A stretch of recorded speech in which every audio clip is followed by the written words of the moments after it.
Okay, ہم پڑھ رہے تھے ماسٹر گلینڈ، اور اس کے ہم پڑھ رہے تھے اگلے حصے کے ہارمونز آف انٹیریئر لوب، جس میں سب سے پہلا جو ہے ہارمون وہ گروتھ ہارمون ہے، جسمانی نشو و نما کا ہارمون ہے۔ اس میں کیا ہوتا ہے کہ ہمارے جیسے جیسے ہمارا قد بڑھتا ہے، جسم بڑھتا ہے، تو یہ ہڈیوں کی نشو و نما کا رسپانسیبل ہوتا ہے۔ یہ ہارمون ہماری برتھ سے لے کے جوانی تک یہ ریلیز ہوتا رہتا ہے۔ جب ہمارا جو ہائٹ ہے وہ کمپلیٹ ہو جاتی ہے تو اس ہارمون کا ریلیز ہونا رک جاتا ہے یا بند ہو جاتا ہے۔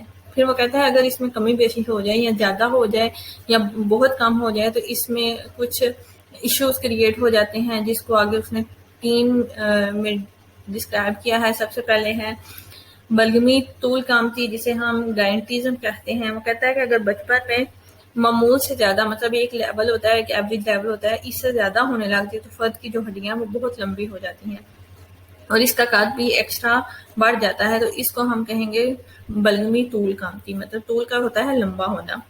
تو اس میں کیا ہوتا ہے، جو فرد کے جو نروز ہوتے ہیں وہ کمزور ہو جاتے ہیں اور ینگ ایج میں ہی اسے مزید ڈفرینٹ قسم کی ڈس آرڈر اور ڈیزیز لگ جاتی ہیں۔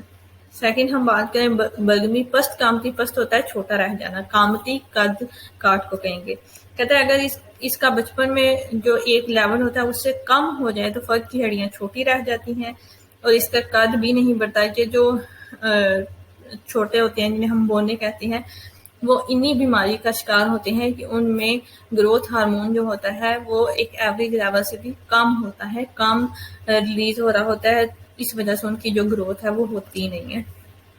تھرڈ ون ہے ایکروم گیلی۔ ایکروم گیلی کہتے ہیں اگر ایک بلوگر ہوتے ہیں اڈولیسنٹ ینگر کو، اگر اس میں بھی اس کا جو ریلیز ہونا ہے وہ زیادہ ہوتا جائے، مطلب سٹاپ نہ ہو، تو اس میں بھی فرد جو ہے وہ ایکسٹرا لمبا ہو جائے گا، اس کی ایکسٹرا ہر چیز ڈبل ٹرپل ہو جائے گی۔ جیسے کچھ لوگوں کا جو اوپر والا پارٹ ہوتا ہے وہ چھوٹا ہوتا ہے اور لیگز کافی زیادہ بڑی ہوتی ہیں، اسی طرح لیگز لمبی ہوتی ہیں، لیگز چھوٹی ہوتی ہیں، اوپر والا پارٹ چھوٹا ہو جاتا ہے۔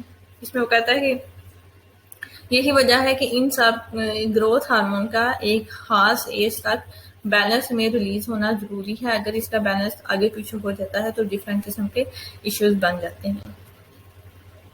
مزید ہم بیان کریں تو آگے نیکسٹ ون ہے تھائروٹروپک ہارمون۔ یہ کیا کرتا ہے، یہ اس تھائرو سسٹم کی حفاظت کرتا ہے، اس کے جو فنکشن ہوتے ہیں اس کو بہتر کرتا ہے، اس کی گروتھ میں بھی اہم رول پلے کرتا ہے۔ اور یہ کیا کرتا ہے، یہ خون میں تھائریکسن ہارمون کی پیداوار کو بیلنس پہ رکھتا ہے۔ اب تھائریکسن کیا ہے، یہ ایک ہوتا ہے، ایک ہارمون ہوتا ہے جو بلڈ میں سکریٹ ہوتا رہتا ہے، اور اس کا جو رول ہوتا ہے وہ تھائریکسن کا رول ہوتا ہے ہارٹ میں مسل فنکشن میں یہ رول پلے کرتا ہے، اس کے ساتھ ساتھ ڈائجیشن میں بھی یہ کام کرتا ہے۔ وہ کہتا ہے اگر اس میں اگر خون میں جو تھائریکسن ہے وہ زیادہ ہو جائے تو اس تھائروٹروپک ہارمون کا جو پیداوار ہو جاتی ہے وہ کم ہو جاتی ہے، اور اگر تھائریکسن کی مقدار زیادہ کم ہو جائے تو یہ اپنی جو پیداوار ہے یہ بڑھا دیتا ہے۔ مطلب اس لیے ہر صورت میں ایک دوسرے کو بیلنس میں ہی رکھنا ہوتا ہے۔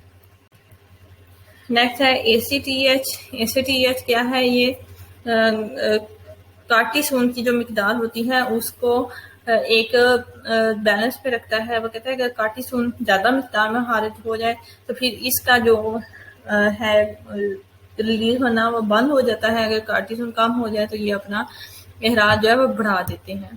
اب اے سی ٹی ایچ کیا ہے، اے سی ٹی ایچ کیا کرتا ہے، یہ کنٹرول کرتا ہے مزید ہارمون کی پروڈکشن ہونے کو۔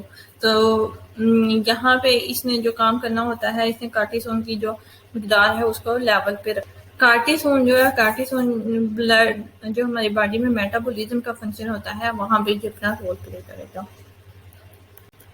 نیکسٹ ہے جی پرولیکٹن۔ پرولیکٹن کیا ہے کہ یہ جب پریگنینسی ہوتی ہے تبھی یہ ریلیز ہونا شروع ہو جاتا ہے اور تب تک رہتا ہے جب تک بیبی کی ڈلیوری نہیں ہو جاتی، بلکہ اس کے بعد بھی یہ اپنا اخراج جو ہے ریلیز ہونا جاری رکھتا ہے، اور یہ جو فیڈنگ ہے وہاں پہ یہ کام کرتا ہے، اور ماں کے مطلب کہ جو بریسٹ ہوتے ہیں وہاں پہ یہ ملک پروڈکشن میں یہ امپورٹنٹ رول پلے کرتا ہے۔ وہ کہتے ہیں اگر سم ٹائم جو ہے بیبی فیڈ نہ کر رہا ہو تو تب اس کا جو اخراج ہونا ہے وہ بند ہو جاتا ہے.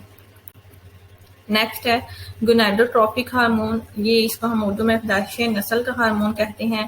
اس میں وہ کہتا ہے کہ اس کی جو وجہ ہے جو فیمیلز ہوتی ہیں ان کی اووریز میں زیادہ مقدار میں ایسٹروجن پیدا کرنے لگتا ہے جس میں خواتین کی کیا لیں کہ پیدائش نسل کی میں اضافہ ہونے لگتا ہے. اس میں اس کی نشو و نما ہونے لگتی ہے, گروتھ ہونے لگتی ہے. اور دوسرا ہارمون ایل ایچ ہے. ایل ایچ کہتے ہیں لیکوٹوانسنگ ہارمون. اور یہ کیا کرتا ہے, یہ میل میں جو نیکسٹ جنریشن کے لیے ہارمون ضروری ہوتا ہے وہاں اس کی مقدار کو بڑھا دیتا ہے. اب ہم بات کرتے ہیں پچھلے حصے کے ہارمون. پہلے ہم نے اگلے حصے کے ہارمون اسٹڈی کیے تھے, ہارمون آف پوسٹیریئر لوب.